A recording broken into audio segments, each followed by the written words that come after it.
तेनू की लगा है मचान सजा के सब ठीक हो जाएगा हमारे बीच में?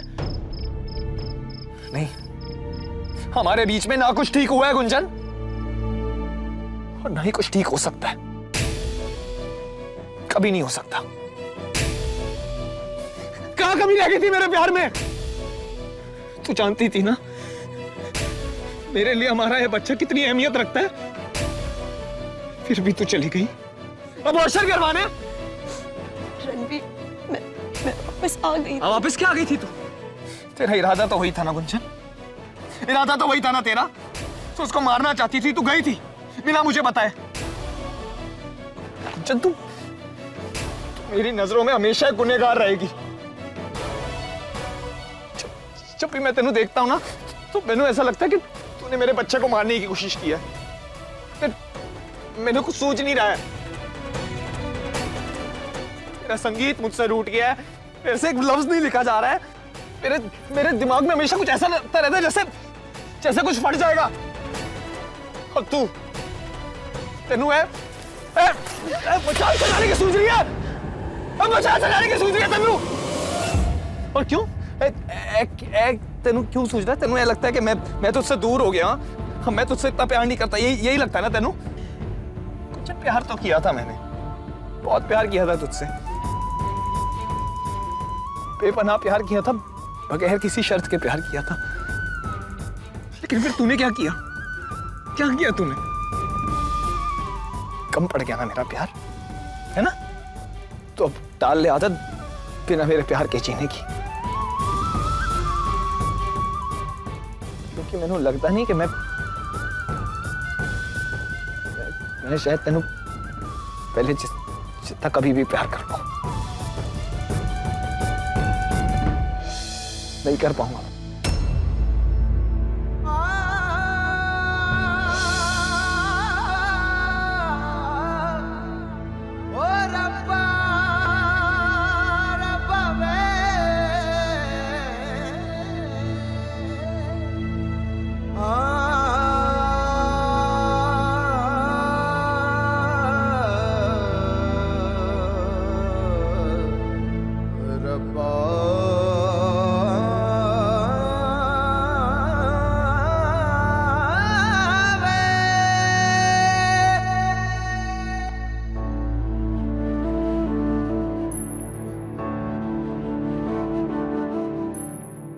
ये देना चाहती थी,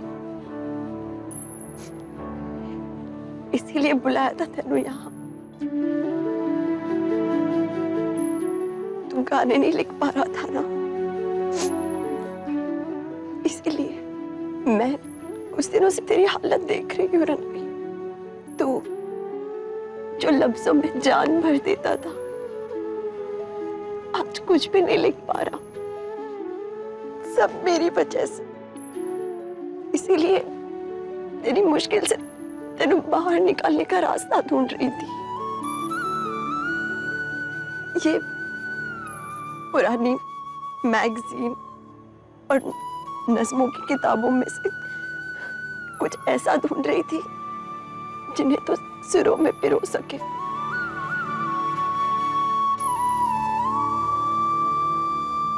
वाह गुंजन, अब तू है चाहती है कि मैं दूसरों के लिखे गीतों का इस्तेमाल करूं? क्यों? क्योंकि मैं खुद तो कुछ लिखने की हालत में नहीं हूं ना, है ना? नहीं रणवीर, ये सिर्फ एक गीत की बात है, क्योंकि तेनू जल्दी ये गाना प्रोड्यूसर को पहुंचाना है। और ऐसे कई गायक हैं जो पुराने गाने गाते हैं, और तू भी एक गाना गा सकता है, इसमें कोई बड़ी बात नहीं है। और क्या पता इन लाइनों को पढ़कर तेनू अपना कुछ सूझ जाए। गीत सूझते थे मुझे गुंजन, तेनू देख के। तू मेरी प्रेरणा थी, तूने मैनू सबसे ज्यादा चोट पहुंचाई। अब कहां से लिख पाऊंगा मैं गीत? अब मेरे पास कौन सी प्रेरणा है? क्या गीत लिखूंगा मैं इससे? क्या गीत लिखूंगा मैं इससे? कुछ नहीं चाहिए मैंने जिंदगी में, ना दही तू, ना ना तेरी कोई मदद। दूर रहे अभी मुझसे। तेरा मुझ पे या मेरे प्यार पे अब कोई हक नहीं है। अब ऐसे ही जीना है हमने, तो अजनबियों की तरह।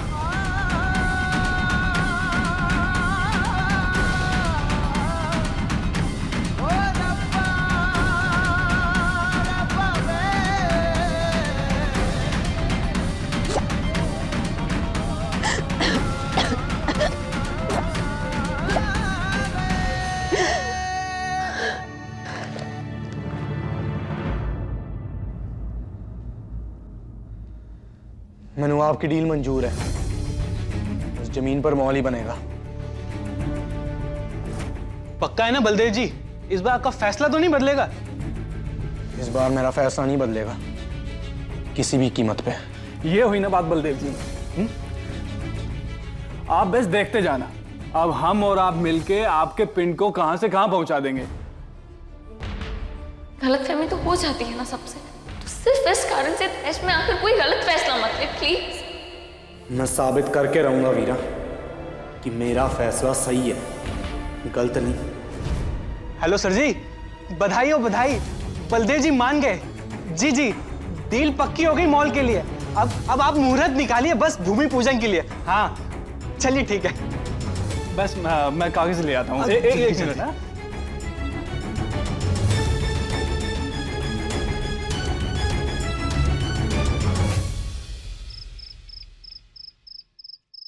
बलदेव ने जमीन देने से फिर से मना कर दिया। अब जिद पे अड़ा है, कह रहा है मॉल ही बनवाऊंगा। हाय ओ मेरे रब्बा, 2 दिन के वास्ते पिंड के बाहर गई, इतना कुछ हो गया मेरे पीछे से। रतन, हम तो पंचों को और पिंड वालों को क्या जवाब देगी पुत्र? पता नहीं चाय जी, फिलहाल तो जवाब देने के वास्ते कुछ है ही नहीं मेरे पास। बस ये स्कूल का जो मामला है ना, थोड़े समय के लिए टालना पड़ेगा। चल हुन बस कर, तू मेरे से ज्यादा थकी लगती है। मैं कोई थकी नहीं हूँ, आप देखिए कितने थक गए हो, पाँव में सूजन आ गई है। इतना सफर करके आए हो, वो भी चल के। मेरा क्या, मैं बस परेशान हो जाई थी पंचायत के काम से। फिर जमीन की बात को लेकर वीरा और बलदेव में फिर से अनबन हो गई, और यहाँ रणवी और कुंचन, उनके बीच की दूरी तो बढ़ती ही जा रही है। समझ सकती हूँ पुत्र, पर तेरे को एक बात बोलूं, बस तू मन मत हारना अपना। सब कुछ रब जी पे छोड़ दे, अच्छा ही करेंगे वो। तेरे को अपना भी ख्याल रखना है। चल हुन बस कर, अब जरा मेरी तरफ पीट करके बैठ जा। क्यों? सवाल ना पूछ कुड़िए, कह रही हूं तो कर ले वो काम, बैठ जा।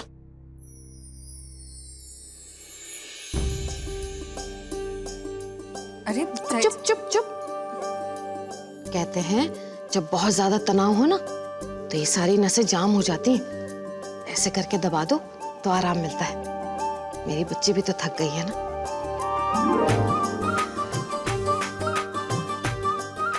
बस चाय जी, अगर तू ज्यादा जिद करेगी ना, तो फिर मेरे को तेरे को वो कहानी सुनानी पड़ेगी, हाथी और चींटी की। हाथी और चींटी की? हाथी एक दफा बहुत बीमार पड़ गया, खून की बड़ी कमी हो गई थी उसके अंदर। फिर खून देने के वास्ते लाइन में पता है कौन सबसे पहले खड़ा था? चींटी।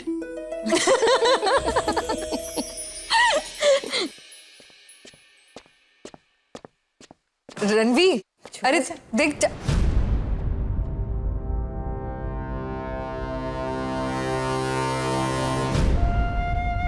कुंजन, कुंजन, क्या हो गया? कुंजन, क्या हुआ पुत्र? कुंजन, शांत हो जा, शांत हो जा।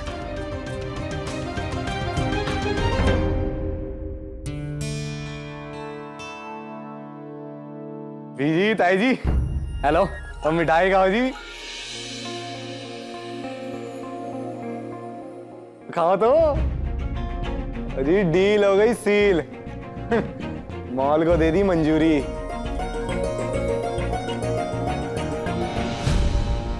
मॉल को मंजूरी नहीं मिलेगी।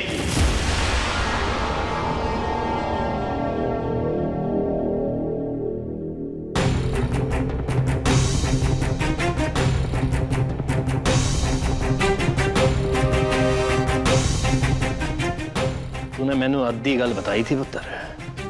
ये तो बताया था कि तू मॉल बनवाने वाला है, लेकिन ये नहीं बताया कि किस जमीन पे।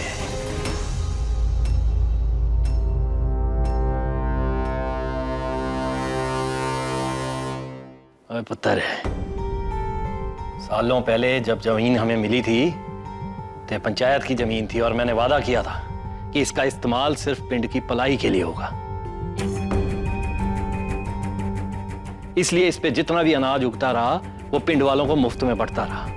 फिर जब ये जमीन उपजाऊ नहीं रही तो मैं खुद पंचायत को अर्जी देने वाला था कि वो लोग इसके साथ जो करना चाहें कर सकते हैं। और मैनू की पता सी कि तू बाहर के बिल्डरों के साथ मिलके पंचायत की जमीन पे मॉल बनाने की सोच रहा है। पर पापा जी, परसों तो आपको मॉल बनाने का आइडिया बहुत सही लग रहा था, हैं?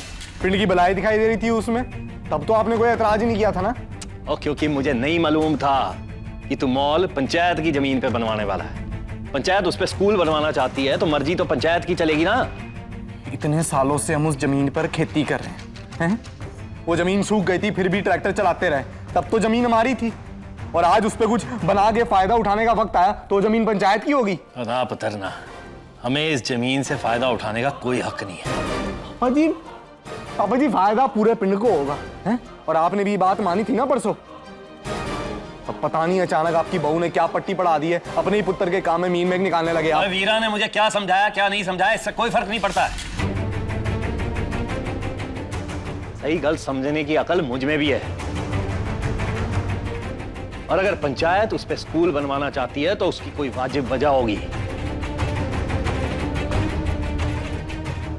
अजय, तुझे मॉल बनवाना है तो अपने लिए कोई और जमीन ढूंढ ले। ना पापा जी,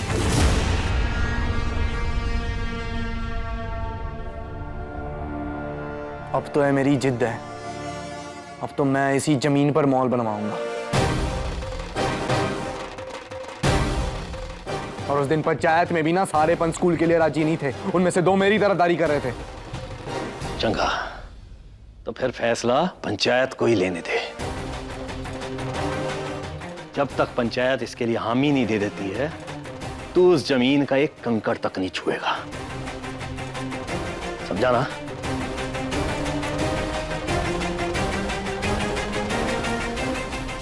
चंगा।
बलदेव रुक। बलदेव, ओए बलदेव, तू मुझसे गुस्सा है, लेकिन तूने पापा जी से भी। हट जा तू मेरे सामने से और अपने आप को इतनी अहमियत देना बंद कर दे तू। मैंने जो किया वो मैंने ठीक लगा और अब तू जाके किसी से भी मेरी शिकायत कर दे, मैंने कोई फर्क नहीं पड़ता क्योंकि मेरा फैसला नहीं बदलने वाला है। समझी तू? देव, मैं तेरी शिकायत करने नहीं गई थी, मैं तो सिर्फ अपनी बात कहने गई थी पापा जी से, और वो भी इसलिए क्योंकि तू मेरी बात नहीं समझ रहा था, इसलिए। क्यों सुनूं मैं तेरी बात? हैं? क्यों सुनूं मैं तेरी बात? कठपुतली हूं मैं तेरे हाथ की, हैं? जिसे जब चाहे जैसे भी नचा लिया, जब चाहे मोड़ मार के फेंक दिया किनारे में। मैं भी इंसान हूं, सोच सकता हूं, समझ सकता हूं। कभी खुद के बचे ना दूसरों के तरफ से सोच के देखा कर, तब तेनू एहसास होगा कि तेनू जो सही लगता है ना हर बार वो सही नहीं होता। पर तू ऐसा क्यों करेगी? हैं? क्योंकि आज तक तो तू बस अपने लिए जीती आई है। देव, मैंने ऐसा क्या कर दिया जो तू इतनी बड़ी बात बोल रहा है मुझसे? बस कर दे वीरा, मैंने इस बारे में तुझसे कोई बात नहीं करनी है। तूने सुना ना पापा जी ने क्या कहा? अब फैसला पंचायत लेगी, और तब तक तू अपनी राय मुझ पर थोपने की कोशिश भी मत करना। इसलिए मैंने अकेला छोड़ दे तू।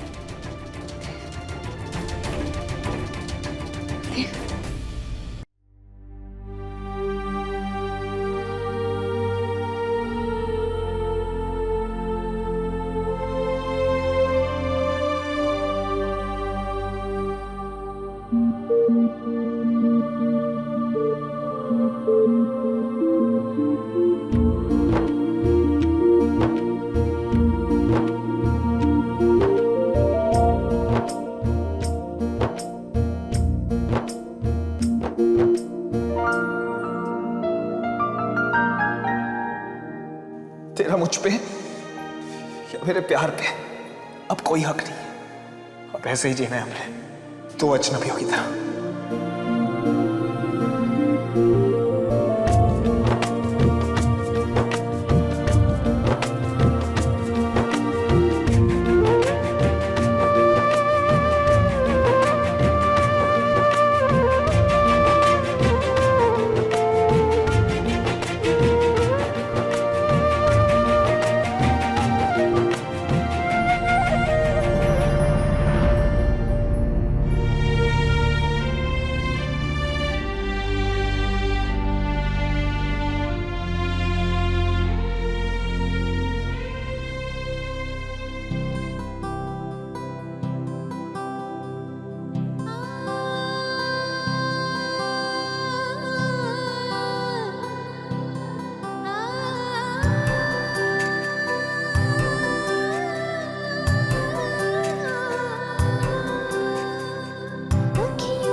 क्या कर रहे हो रणविजय सर? क्यों पैर पे कुल्हाड़ी मार रहे हो? प्रोड्यूसर का फ़ोन आया था, कह रहा था आपने आज अगर कम से कम एक गाना लिखकर नहीं दिया वो आप पे केस कर देगा। उसके एग्रीमेंट में ये लिखा था कि आपकी वजह से उन्हें कुछ नुकसान हुआ तो भरपाई आपको करनी पड़ेगी। आप इतने टैलेंटेड हो सर जी, रब के वास्ते खुद पे थोड़ा काबू करो और एक गाना लिखकर दे दो उनको। आपकी ज़ाती ज़िंदगी में जो भी प्रॉब्लम है वो प्रोड्यूसर को केस करना है ना, करने दो। जहाँ जाना है उसे जाने दो। पैसे चाहिए, पैसे दे देंगे। हर एक बंदा नहीं लिख पा रहा तो क्या करेगा? सिर पे बंदूक रख दे अपने। ऐसे गुस्सा होकर कोई फायदा नहीं होता है सर। मैं बड़े अरमानों के साथ आपका मैनेजर बना था कि आप ज़्यादा काम करेंगे और मुझे मुनाफा होगा। पहले तो आपने इतने दिन काम नहीं किया और आप जब काम पे लौटे हो कुछ लिख नहीं पा रहे हो। मेरे घर में बहुत प्रॉब्लम हो जाएगी सर। मैं कोई ज़मीनों का मालिक तो हूँ नहीं कि कमाई आती रहे। मेरी कमाई का एक लौता साधन आप ही हो सर। आप अपने गुस्से में मेरा भी करियर बर्बाद कर रहे हो सर। आप सही कह रहे हो ढींगरा साहब।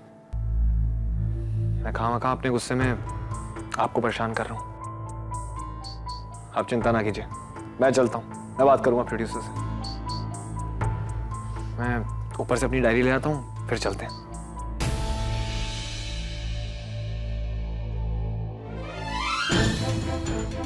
यही सही समय रणवीर प्रोड्यूसर के पास जा रहा है।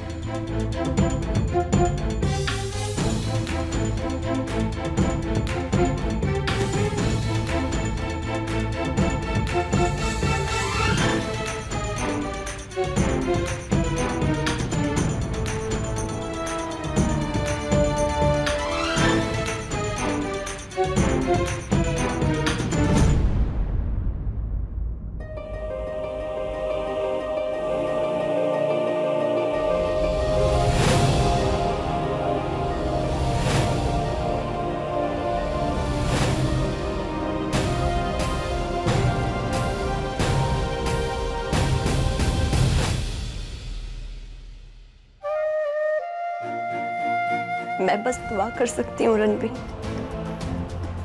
कि मेरे ऐसा करने से तेनों मदद मिले।